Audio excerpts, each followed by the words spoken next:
Hi everyone, it's Corey from Aquarium Co-op. Today I'm going to teach you how I breed red Russian lace guppies.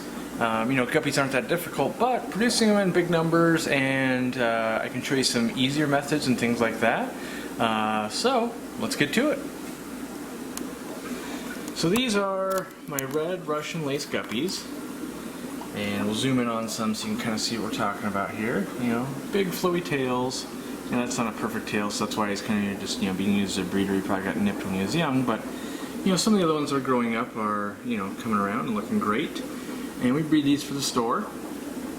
And so yeah, here's the general tank. And the first thought is, wow, look how much algae is in there. Wow, that looks horrible. Yes, I completely agree. Except it is super beneficial to raising fry. So all that algae that's in there, one, as it grows, it will consume waste. That's a good thing. That's keeping the water clean. If we look at the very back here, we can watch that guppy up top.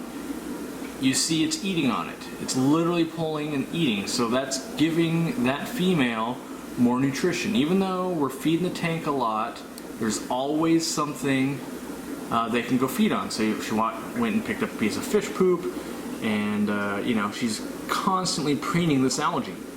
So it doesn't have to be algae. It could be lots of live plants. It could be Easter grass. It could be just lots of cover. But that's what allows you, so this is a 40-gallon breeder tank, to have all these fry swimming around is the cover.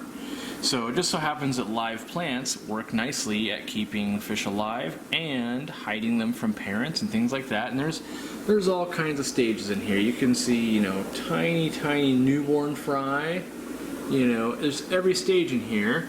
And this is one of the ways I like to make fish like this, is in this, community style, where they're going to raise them up. They tend to be less predatory, that type of thing.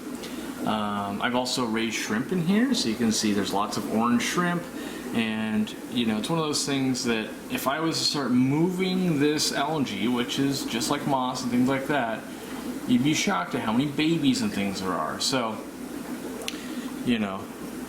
so back to breeding them. We want hard water, we want higher pH. I would say we don't want under 7.0, and we definitely want some minerals in the water. And so I use crushed coral in all of my guppy breeding setups, or any libraries for that matter. That's going to help keep both those going for me.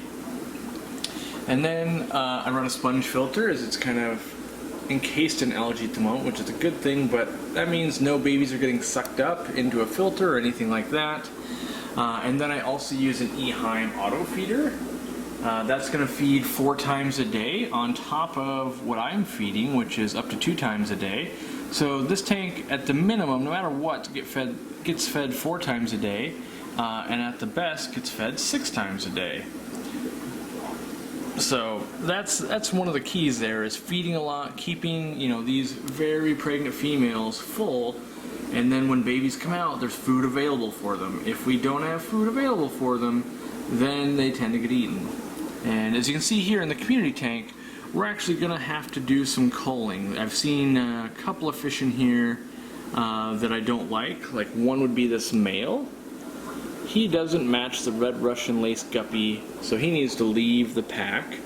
Then I've noticed a couple of females. One had a bent back and another fry had a bent back. So when you're breeding guppies, because we've created such a good environment for fish to hide, it's now our job to cull any that aren't what we're looking for.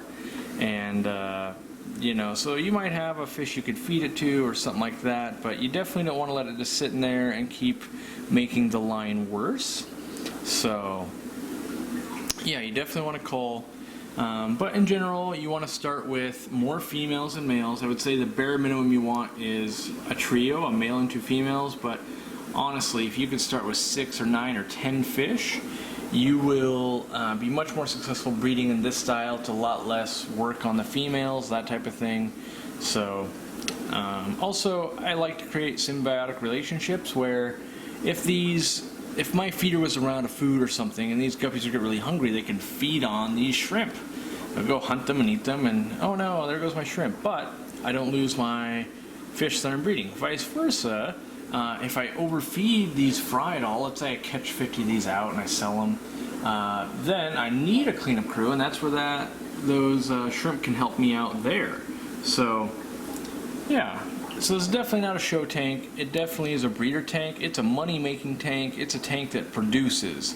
And most times I would tell people you can choose one. You can have a show tank or you can have a breeder tank. When you start trying to do both, you'll just end up compromising one of the two. Eventually algae will set in on that show tank, and then you're going to have some problems. So you can't use chemicals, that type of thing. But this is one way I like to breed the red Russian lace guppies, and in future videos we'll show you other ways to do it. You can do it more mass production, you could be catching females, you could be using many tanks, but what I like about this system is it's one tank, one strain, and it produces well, and I enjoy it. I love walking up to a tank and just seeing all the fish, and we'll feed right now and so you guys can kind of see what happens when feeding goes on. So we're going to watch this food come in, and you know, the fish, they absolutely love to eat, and you can see food's making it by them, and that's all the food the fry are going to, you can see the fry are hanging out low. They're smart. They're going to hang out in the weeds so they don't have to come out, and they can live their life out in the algae until they're big enough to come compete with all the other larger specimens here. So yeah, there was that fry I was talking about having to cull. It's hard to get it on camera. I see it and then I go to get it in camera frame, but of course it's moved. But yeah, so that's, you know, that feeding happens at least 4 times a day. There it is. There's that fry right there, kind of surrounding. See how it's having a hard time keeping its buoyancy. There's a little bit of deformity to its back there. Something like that needs to be removed from the gene pool, or it is going to muddy the line. So that's what we mean by culling and looking for deformities. And it's just a numbers game. If you make 5,000 fish or 100 fish or 500 fish, X amount of them are going to come out not perfect.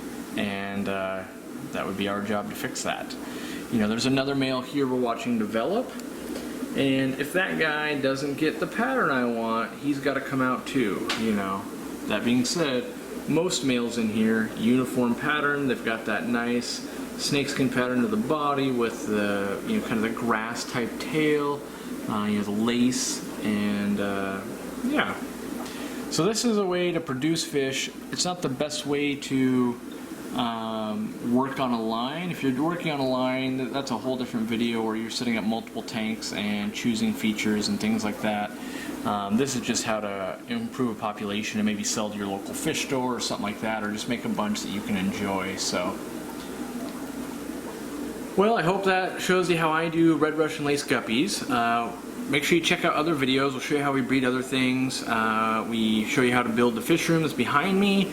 What else do? We show you Quick Tip Tuesdays, where we're showing you different little tips and tricks in the fish room.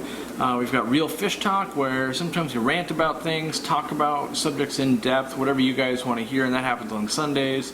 And then videos like this tend to show up on a Friday, where I'm just showing what I'm doing and telling people how I do it, because that's what I enjoy watching as well. So until the next video, we'll see you next time. Thanks for watching.